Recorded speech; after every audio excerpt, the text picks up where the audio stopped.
Hi friends, Mahanadi next எபிசோடில் தாத்தா காவேரி கிட்ட சத்தியம் கேட்குறாரு. எனக்கு ஒரு சத்தியம் அடித்து தருவியாமா, அதை செய்வியாமான்னு சொல்லிட்டு, நான் இங்கே இருந்த வரைக்கும் நீங்கள் தான் தாத்தா சப்போர்ட்டாக இருந்தீங்க, கண்டிப்பாக செய்வேன் கேளுங்கன்றா. விஜயை இங்கே கூட்டிக்கின்னு வருவியா, எனக்கு சத்தியம் செய்து கொடுன்றாரு.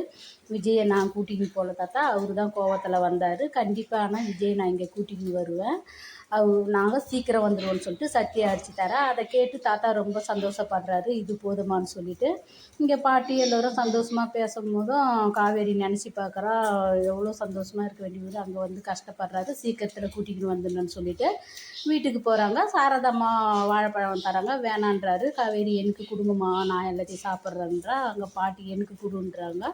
பாட்டி சுகரை வச்சுக்கின்னு நீங்கள் ஸ்வீட் நிறைய சாப்பிட்றீங்கன்னு சொல்லிட்டு இங்கே எல்லோரும் சந்தோஷமாக பேசும்போது தான் அந்த கொடைக்கானல் வீட்டு பிரச்சனையை கொண்டுக்கின்னு வர போகிறாங்க.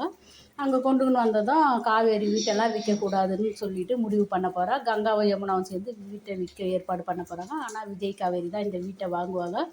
அதை தெரிஞ்சு யமுனாவுக்கும் கங்காவுக்கும் ரொம்ப பொறாமையாக பேச போகிறாங்க. எல்லாத்தையும் பொறுத்துக்கக்கூடியவர் நம்ம விஜய். ஆனால் காவேரி பொறுத்துப்பாளா?